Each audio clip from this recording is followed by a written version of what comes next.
Yo, yo, yo. Welcome to Starbucks, powered by Chris Gates Fitness. I'm your host, Anthony DiNardo. With me, we have Jim. Jim, as always, happy Monday, sir. Happy Monday. Good morning. Good You know, morning. last week was daylight savings time, right? This week was MLB The Show. So it's kind of hitting me the same. Back to lack back. of You still haven't caught up. lack of sleep for back-to-back weekends, that's for sure. Yeah. I hear it's a really good game. I really don't play it, but yeah, I hear it's a good game. Yeah, it's been fun to play the last couple of days. Well, good. Well, I hope you get more sleep in your future, sir, but probably not this Thank you. entire week. Yeah, I need to catch up. I need to act like an adult this week, I think. No, you don't. But at any means, yeah, you're playing MLB The Show. It's still 7:00 in the morning. Like we talked about last week, like there's no business that we're up doing a podcast, but here we are. So let's get into the show. There's a good bit to talk about, and I think a lot of positive stuff to definitely talk about. The Pirates this weekend added some pieces, one being an outfielder, Michael A. Taylor, we'll discuss. And I know we've definitely been talking about this rotation, the lack of options, and there's a person who's kind of pitching his ass off right now. Jared Jones we'll talk about, but I think we'll start. You want to start with Michael A. Taylor? Yeah, I mean, you say positive stuff to talk about. I don't know if Tyler would agree with you on that. Tyler wouldn't. That's why he's off the show, and we Tyler's are talking. Tyler does not like the move. I love the move. Yeah, and I'd like to hear your thoughts because I mean, I was on. When was that? Was that Friday? Yeah, it was like a Friday afternoon news dump when they dropped this stuff on us. So, yeah, I made my thoughts known. My Wi-Fi was a little off that whole day. It even looks like it's a little off this morning. I don't know what's going on with it, but yeah, I'm a huge fan of it. I've been a proponent of signing Michael A. Taylor this entire offseason. Like, I thought he was just a really, really good fit for this team. You look at this outfield now, and Reynolds, Taylor, Sawinski probably going to get most of the starts, and there'll be a few others sprinkled in there, but that's a pretty good outfield. Like that's a solid major league outfield right there. And you've got two guys who are seasoned veterans in Reynolds and Taylor, and then you've got kind of an up and coming guy like Jack Sawinski, who I think is just going to keep getting better and better. All of a sudden now that outfield just looks very well established. Like there aren't really question marks in that outfield. Like, I mean, there's question marks to Sawinski on just like what kind of player he can be, but I don't think there's many question marks anymore on like if Jack Sawinski is a good baseball player. Like, I think he's a good baseball player. Just like how good is he and how consistent can he be? But yeah, those three. It's a good major league outfield. You're not going to see too many outfields, especially not in the NL Central. They're going to beat that one out. Yeah. So I guess I put it this way. Hearing Tyler's talks, right? I disagreed with a lot of stuff he said also. But I guess like if I'm going to squint hard enough to kind of understand where he's coming from and understand this, like when you say you're very excited, I don't think like Michael A. Taylor is a move that should make you very excited. So like maybe that's part of like where he's coming from. Like Michael A. Taylor still has like his lumps and stuff, and like he's still like a 2-WAR player like at his ceiling, which he's is like not consistently an all-star. kind of been. Yeah. Right. Like this isn't like you talked about. There was 2 guys. There was like if you're not getting Bellinger, I was happy with Taylor. Right. He's not a Bellinger. You're like if they got Cody Bellinger, I'm excited. If that makes sense. Getting Michael A. Taylor doesn't excite me in that same manner. But what I will say is I do like the deal. And I like the deal because of what it does for everybody else. Probably more than like Michael A. Taylor himself, right? Because like he himself isn't the best bat. It's barely an average bat. Against lefties, he does mash. Against righties, he's not that good.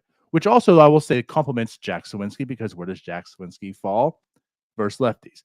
So there is like a true platoon in that sense in itself, if you want to look at platoon wise. I think Michael A. Taylor is better than a platoon player, right? I think his defense, unlike what Tyler said, is still very good. Will it decline some? Sure. But a declining Michael A. Taylor is probably better than Jack Sawinski at his best any day of the week at any age. So, like, that's also where I'm coming from on this as well. Defensively, yeah. Defensively, yes. Defensively, yeah. So, getting Jack Sawinski out of center into right field is something we talked about, and the possibility of adding Michael A. Taylor. Getting him into right field makes him a better player. Like, adding Michael A. Taylor and putting him in center field makes so many players on this team better without doing anything else. Jaswinski's now a better defender because he's in right field, where he grades out better, and you have a better center fielder there, and that helps out Brian. Like, his range is crazy, right? So like Brian Reynolds is now a better player. Jaswinski's a better player. Those pitchers that you're talking about that struggle are now better pitchers, because how many more outs a week is Michael A. Taylor going to make that no one else could, right? So like everyone else around the team is now better because of Michael A. Taylor, and it's like himself doesn't have to be this great stud in center field. It's just he complements everyone so well, and that's why I like the deal. And 1 year, $4 million, take that all day long. Yeah, there's nothing to get upset about here. The Pirates got better by adding Michael A. Taylor. I think everything you just said is you hit the nail on the head. One interesting development though these past 2 days, and I don't know if it's just a coincidence, they're getting him some reps over there, or if this is like foreshadowing to what's going to happen. But Brian Reynolds has started in right field back-to-back days, so it almost makes you wonder: does Jack get pushed to left, Reynolds get put into right, and Taylor into center? I don't know if that's what they're going to be rolling with, because I feel like that may actually be the better outfield alignment. Jack Sawinski's maybe a little bit more athletic than Brian Reynolds at this point in their careers, not by a lot. Like Brian Reynolds is no slouch. Like it's not like he's like right. Trudging along out there. Like he's a very athletic player, and he's more than capable on left. But you look at his numbers, and maybe Reynolds is better suited to play right field, especially with a vast PNC Park, and Sawinski's better in left. Sawinski's arm also not like excellent, so maybe he plays better in left. Reynolds' arm also though not that great either. So yeah, I'm kind of interested to see how they go with this outfield alignment. I'm not sure if it's necessarily Reynolds in left, Sawinski in right. They may swap those two around a little bit. I have a feeling they're all going to play really all positions a little bit too. Sawinski's not going to play 162 games. When he's not playing, Reynolds will be in left. When Taylor's not going to play center field for 162 games, so you're gonna have Sawinski in center a few times. But I agree with you. Like this makes everybody better. And yeah, Michael A. Taylor's no all-star, right? But the glove is elite. He's got an elite glove out in center field. He's going to be able to cover a lot of ground. PNC Park, it's always good to just have a really good center fielder and left fielder out there. And now you've got a pretty athletic outfield who can cover a lot of ground. There's nothing to dislike about this move. Nothing at all. Yeah, very true. And that is kind of interesting. I'll say that. I don't know how much weight I put into it with Reynolds playing right field.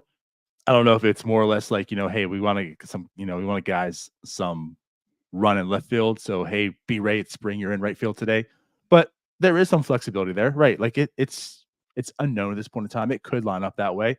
I think actually something that's kind of interesting in this, you actually have 3 guys that has played center field in your outfield also. Like you talk about athleticism, and right, like they're at different stages. Like B-Ray's not as athletic right now as he was back when he was playing center field, but like that does show the athleticism of the outfield. All 3 of them were center fielders at one point. Yeah. And you mentioned how big. I mean, left field, we joke, is like another center field, so it's very important. Like the Kutch and Marte years, it was very important to have 2 guys that were pretty athletic, had that range because, again, like left field was another center field. So moving Jack out there might be more beneficial than having Reynolds at right. Because like you said too, it doesn't really matter who's in right field in that sense because none of them have an arm. It's not like you're sacrificing, like, wait. Jack's arm's so good. You can't take him out right. No, they're not. No one has a good arm. Michael A. Taylor is probably the best one. Michael A. Taylor's got a good arm. Yeah. Yeah.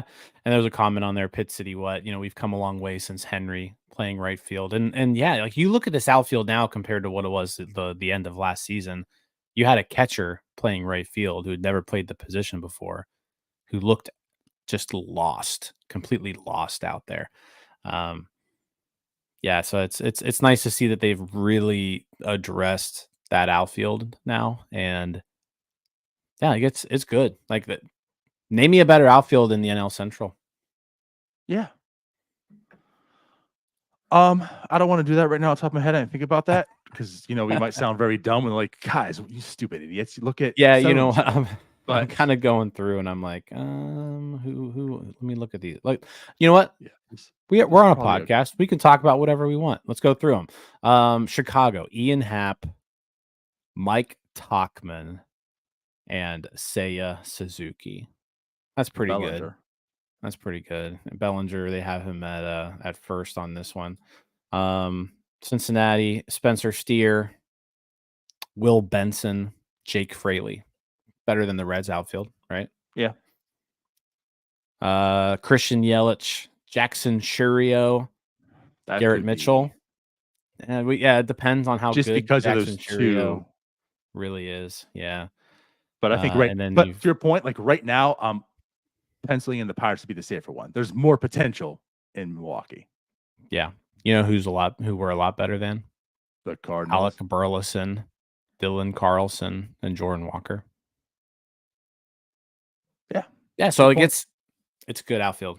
You compare it to the other teams in the division, and it stacks up near the top, if not at the top. Like the other thing that's nice about this too is like the depth it provides. Like you talked about right field, like who was going to be in right field? Like was it going to be able to like Connor Joe, Palacios, Olivares, who actually is terrible defensively? We've talked about. So like Palacios maybe not on the team at all. Olivares bumped down, Connor Joe bumped down. Like more depth pieces where you want them to be. So again, like that's what makes this very nice. Also. You're not overexposing those guys, especially defensively. So again, like this is just a very, very good move. I agree. And there's another comment too I just want to highlight. You look around the diamond. This is Null.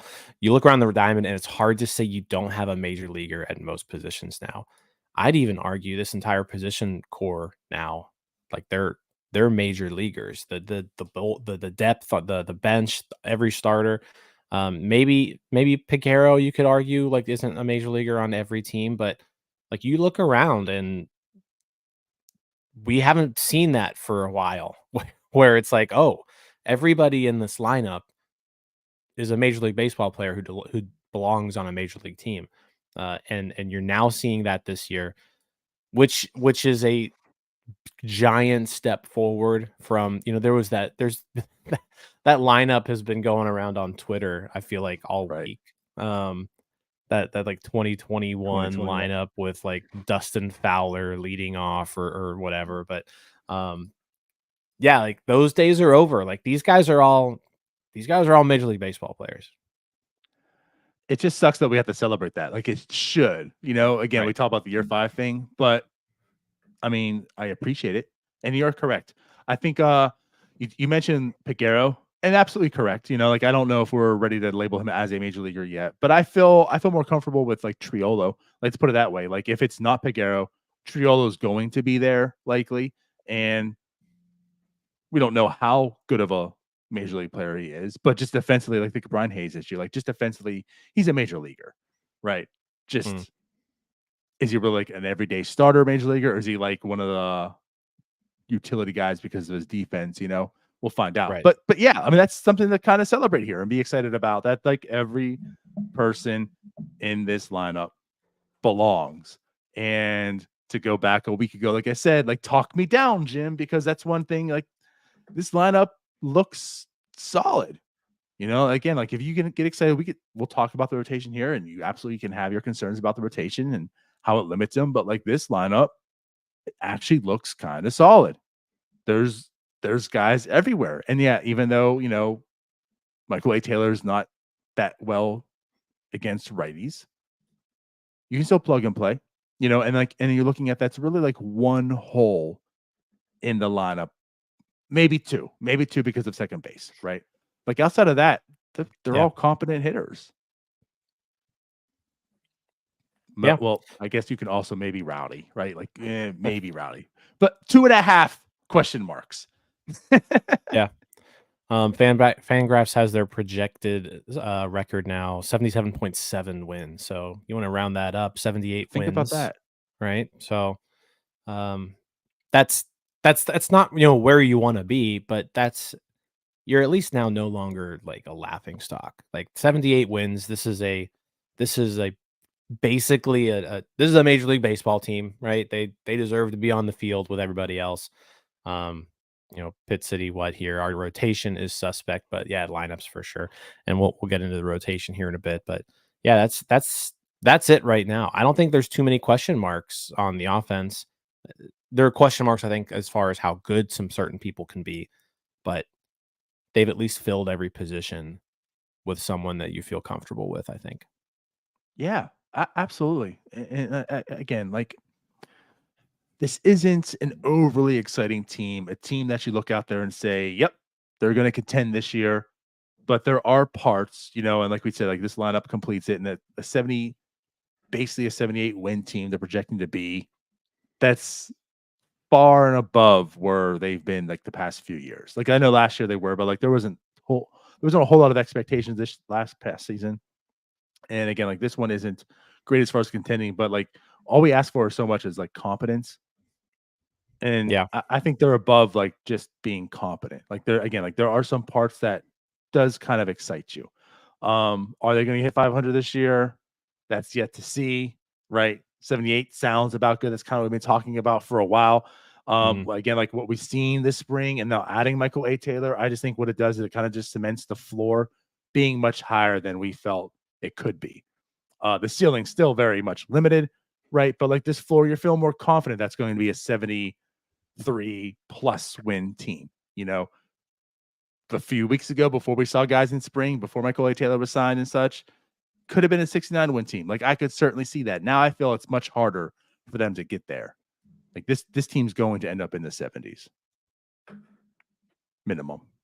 Yeah, I don't think this is a team that has any chance of losing 92 or more games. I don't think that's happening. So yeah, I feel completely fair about that. Yep. Any more thoughts on Taylor? Not really. No. Cool. Well, before we get into our next segment, you heard at the beginning of the show, we announced it last week, but we've got a new show sponsor, Chris Gates Fitness. He's going to be on board with us, sponsoring Starbucks for the entire 2024 season. I'm excited. We're excited. Chris is a huge Pittsburgh sports fan. He's a friend of the show. He's sponsored some episodes in the past. He works with me personally. He's my online fitness coach. But he works with people kind of all over Pittsburgh, all over the world, building muscle, burning fat, and improving their health and fitness. So he's able to kind of tailor a program specifically for the person that he's working with, while helping you learn how you can sustainably manage your diet and exercise routine. So if you have a health or fitness goal and you'd like to finally get on a program that works, make sure you visit chrisgatesfitness.com/coaching to learn more about Chris and how he can help you out. If you are interested in signing up, again, chrisgatesfitness.com/coaching. Be sure to mention Starbucks in your application. If you do that, 50% off your first month of coaching, DiNardo. There you go, Pretty baby. Cool. Yeah. Starbucks with no K. Starbucks with no K. I'm pretty excited too. I think I got an idea cooking for for kind of this whole sponsorship that kind of Uh-oh. plays along with the Pirates. I'm excited for once Does it the involve season carrots? starts. It could potentially involve carrots. Yeah, Oh, I was wow. snacking on some carrots last night. Make sure the wife knows. She might need some soup. You know what? So for those not who knowing what happened here, last Right. week I was snacking on some carrots. My wife wanted to make some soup, some vegetable soup with carrots, and she didn't have any carrots because I had snacked on all the carrots. So she got a little upset at me. But no, I made sure this past grocery trip we got like extra carrots. Good. Load up ample carrots Yep. in the Rosati Yep. household. Very good. Yeah, I loved it. It's like, I could have been snacking on actual like chocolate or junk. I chose carrots. I did the healthy choice. Chris would be so proud of me. Yeah. And yet somehow I still found a way to disappoint my wife. Still my fault. Yeah. Right. But yeah, good stuff. So again, like mentioned Starbucks, 50% off. Yeah. Cool stuff. Chris does some great work. He actually throws out some really good videos on Twitter, like just for free and stuff too. Like I've been watching a lot of those also. Um, kind of getting inspired. I don't know. Summer Ooh. is coming. Maybe I'll have to put in some Starbucks and get 50% off here too. But yeah, Yeah. like I said, check out his website as well. Check out his Twitter. Does a lot of really good stuff. Absolutely. Big Pitt fan too. Huge Pitt fan who unfortunately had a bad day yesterday. We won't Yeah. get into that. No, we won't. All right, let's go to the next topic here. Dan asks us thoughts on starting pitcher who takes the 5th position. I think Jones earned it. Well, hey, that's what we're going to talk about, isn't it? Isn't that our next It topic? It is. Thank you, Dan, for transitioning for us. was a nice segue Dan, there by also Dan. part of the North Shore 9 team today. Yeah, great segue. So this is interesting. Before spring started, I think we're probably on board that, Skeens isn't going to make the rotation. There's a lot of question marks.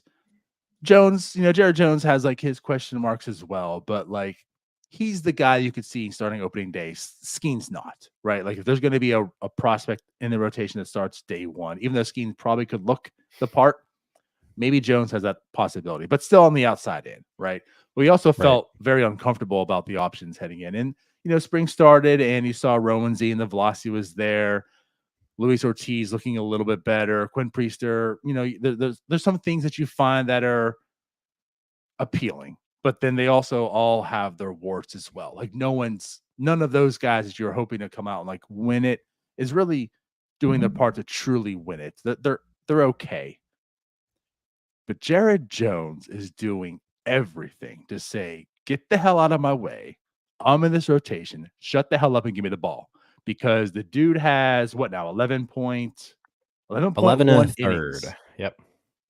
0 earned runs in that time. Just 5 hits, 10 strikeouts, 4 walks.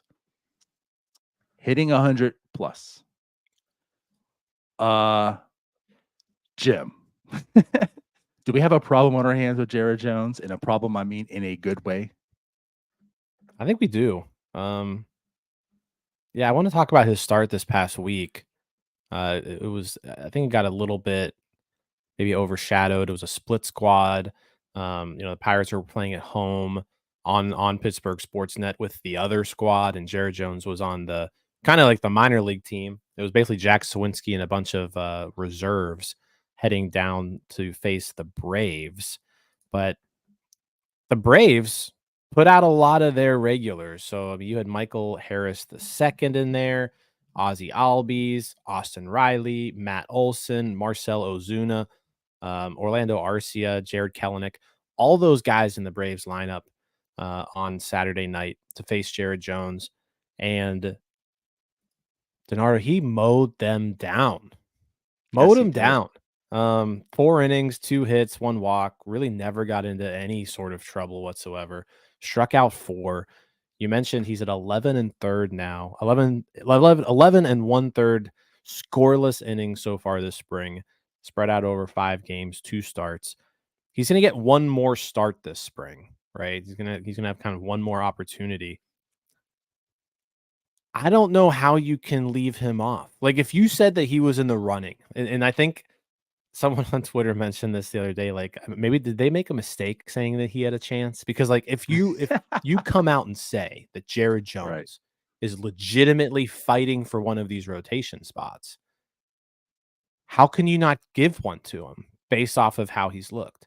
Like, he's gotta get a spot. Um, and and there's other reasons to go along with it, like, there's the whole additional draft pick that he could possibly get you at some point. I don't know if Jared Jones is the caliber of player that's going to get you an additional draft pick. I mean, it could happen, but I don't think that's why you make this move. I think you make this move because he's one of your 5 best available starting pitchers right now. Another thing to kind of watch too is his innings, right? Like, he's 122-ish innings, 126 innings last 2 years. And, at a major league level, 30, 32 starts, you're probably going to push that quite a bit. And I think you can, just depending on how effective he's going to be when he does that. But again, you can kind of, if you need to here to limit his innings throughout the course of the year, we're going to have some available arms come June and July. If you need to watch Jared Jones's innings for a little bit, you could just, like, hey, take a little breather every now and then. Maybe for the month of July, you're a Yeah, that reliever or something all-star like that. break. All-star break. Yeah, so there's a lot of ways to kind of watch his innings count, because it could potentially get up there and be a problem. But yeah, this guy's good enough to be in your rotation right now. We talk about the other guys who are fighting for this spot, and none of them have looked remotely as good as Jared Jones. So yeah, Jared Jones needs to be in this rotation come opening day. He's one of your 5 best options. It's kind of that simple. It's really, really simple, and that people like to overcomplicate these things. You talked about them mentioning that he's fighting for a spot, and yeah, like you can't say that, and he goes out and does what he does. Like, he hasn't given up a run. He's given up 5 hits. He's clearly the better looking pitcher right now. I guess there would be an argument if, like, Quinn Priester was tearing it up, and Luis Ortiz or Roansy, like 2/3 of those were like, just like, hey, you know what, Jared, you've done great. These guys are already here. They had the inside track. Like, look, they're doing well too. Honestly, you earned it. You did everything you could. I appreciate it. But you know what? We're gonna send you down to Indy. That's not the case. That's not what's happening. Like, Quinn Priester still has, now he looked good his last start. We talked about, he looked good for like 75% of his start before that, but he blew up, everything blew up in his face, and he looked terrible that inning and got shelled. Luis Ortiz, like, just doesn't look like that dude. Roansy still has so many problems right now. Like, nobody else is earning that to this degree. So yes, like, to me, at this point in time, if I had to make that decision, Jared, you're going up for all the reasons you mentioned. He's one of the best 5. You're going up, but it's also just the point too, where, like you say, like, he's probably not the type of player to earn that rookie of the year status, right? To earn all those accolades and such, and get the Pirates that draft pick and get him some more money and such. Probably not. But I'm going to allow him to prove it to me, because, like, what if I don't, like, what if Jackson Terrio just is terrible, right? He just has this monumental struggle his rookie season. Like, you get down the list, and who knows, like, maybe Jared Jones. It's not probable. I get it, but I'm going to give you the chance because you've earned it today. So go find out. And as we talk time and time and time again, Jim, if it just isn't working, you don't have to manipulate. And I'm going to say manipulate because that is what it is. Like, you don't have to manipulate in April. You can do it in July. You can do it in August. You can do it down the road also if you're that worried. And then you bring up the innings limit, and that's a very valid point. Like, if he's not in the running, like, if you're looking at it as June, he's like, all right, like, you've done well. You're still in the rotation, but, like, hey, Jackson Terrio, he's running rookie of the year. Like, we're not even, like, looking at this. It's not going to happen. All-star break comes. Like, you probably don't need a 5th starter for how long? They did it to Roansy, right? You want to limit the innings. You option them back down to AAA. You just regain the service time. You can do it in July. when things are shaking out more. And just like you said, too, for this team specifically, it kind of works out because about that time, is Paul Skeens ready? Is JT ready? Is Burrows ready? Right? Like you have a lot of reinforcements coming. You can play, you can do a lot. So to me, what this team needs is arms to get them through July. Jared right now looks like one of them. So do the right thing and make this club better in April.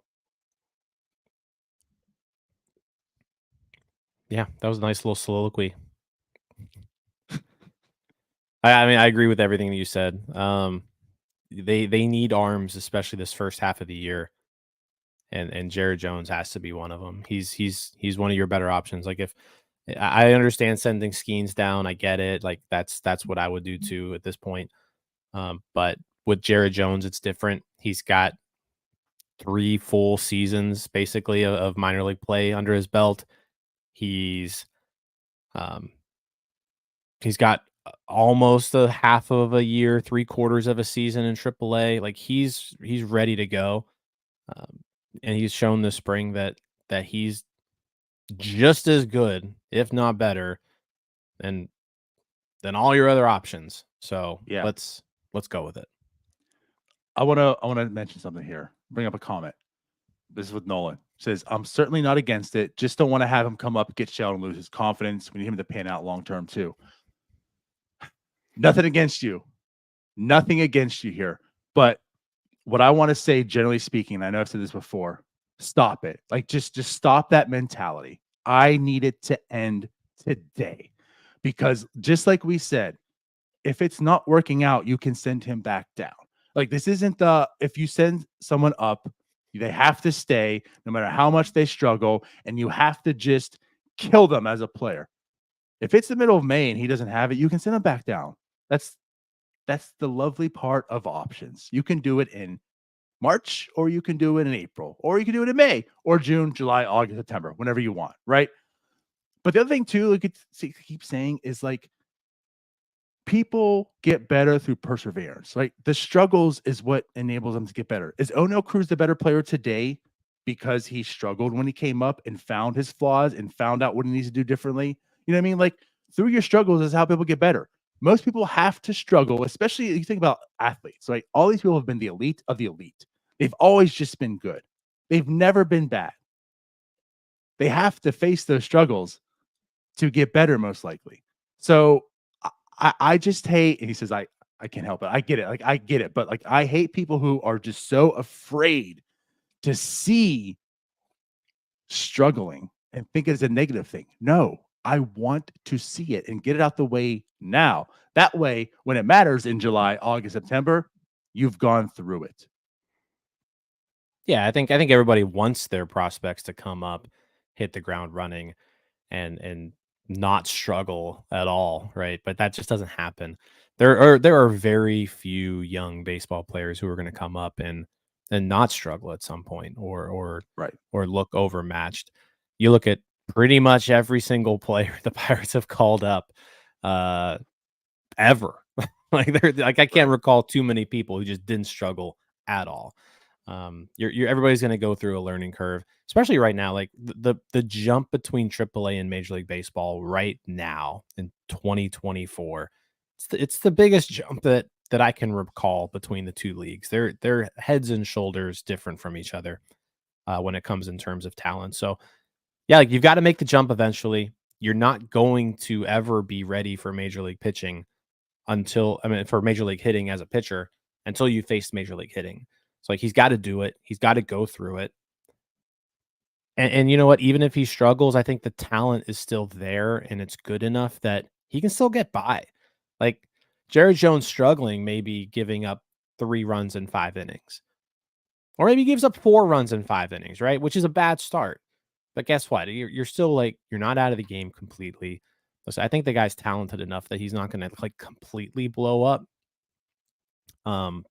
But yeah, you can't be afraid that your prospects are going to fail because guess what? They're going to.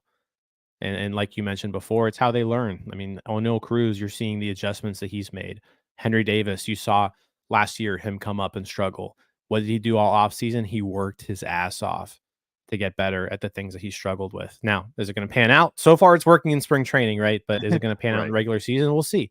But yeah, I mean, struggling at the major league level helps these guys understand what they need to do to succeed. So I've you shouldn't hold prospects down in the minors just because you're worried about their fragility.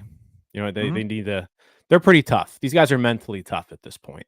They've been playing baseball for a while. It's a game of failure. It's a game entirely built on failure. They know how to handle it, I think, by this point. And if they can't, they're not going to be good major leaguers anyways. And like to take it away a more national scene and just, away from Pirates itself, who also hasn't had like any really, really good rookies yet. Like J-Rod, Julio Rodriguez, and that's been mentioned, like he won Rookie of the Year. He was bad in April. Like it didn't start clicking for him until like around like May 12th-ish or whatever. He was just bad. Right. So again, like to prove like some people need that you need to find what you need to make adjustments on, because you can't just get by on your pure talent right now, facing a bunch of 22-year-olds that aren't going to make the majors. So yeah, I know we went a little deep onto that, but stop being so afraid. Stop babying all these prospects because you're just so afraid of the boogeyman going to take them away and just steal their confidence like Space Jam. Like it's just not going to happen. All right. It's not. So let them go out there and play. They're athletes. They're the most competitive people in the entire world. Let them compete. Yeah. Well put. All right. So I think we're both on board at this point, Jared Jones making the team. But maybe just talk like on a macro level. Oh, go ahead. Yeah, I would say unless they go out there and sign Jordan Montgomery or something this week. Actually, Right, even then, he's still probably making the team because you got to ramp Jordan Montgomery up. So, yeah, right now Jared Jones is one of your top 5 options. You got to start with him. Yeah, I'm with it right now. But yeah, I guess what I want to say, just real lightly to wrap it up here. But like on a macro level for the pitching, the guys that are fighting, Roansy, Ortiz, Quinn Priester, like any thoughts on those 3? I think Roansy makes the team. I don't think he makes the rotation. I'm not ready to give up on his talent quite yet. And so you have to either make up some phantom injury, right, and send him to the IL. I don't know if they'll do that, although they have done that in the past. I think Roansy makes the bullpen. And then so that final spot, Ortiz or Priester. And I mean, Priester's probably looked better this spring, right? But then you like, how much does spring count over like overall quality of work throughout their careers? And then, you're probably giving the edge to Ortiz a little bit. That's a battle for sure. Listen, I think Jones is in this rotation. And then now that final spot is down to Priester or Ortiz. And I think right now I'm going Ortiz still just because he's shown it. Like he's shown it at a major league level. And even last year when he struggled quite a bit, like he was still like overall, you look at his numbers, he was still actually kind of competent. Like he wasn't Priester bad, right? So I would be okay with sending Priester to AAA to just be like, hey, is what you're showing me during spring training real? And if Priester's dominating in Indianapolis for the first 3 or 4 weeks and Ortiz is struggling, then you can swap them. That's kind of where I'm at right now. I'm also okay if they go the other direction. Like if they go Priester over Ortiz, I'm good with that. Fleming also, you could throw his name in the mix as a potential guy. He hasn't looked excellent, but he hasn't looked terrible. He's just kind of been there and he's given you innings. I do think Josh Fleming makes the team in some capacity. I think I like him more in like a long relief role than starting games.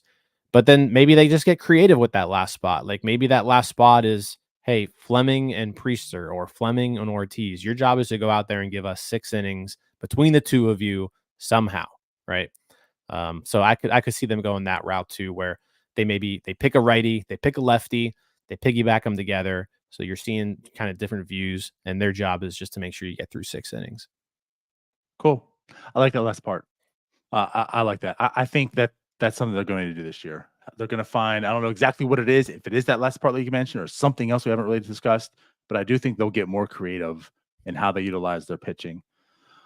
But yeah, I like all that. I think Roansy I'm putting in the bullpen as well. To me, Quinn and Ortiz are just kind of, to me, they're right here, neck and neck. I think with Quinn, he's trended better, if that makes sense.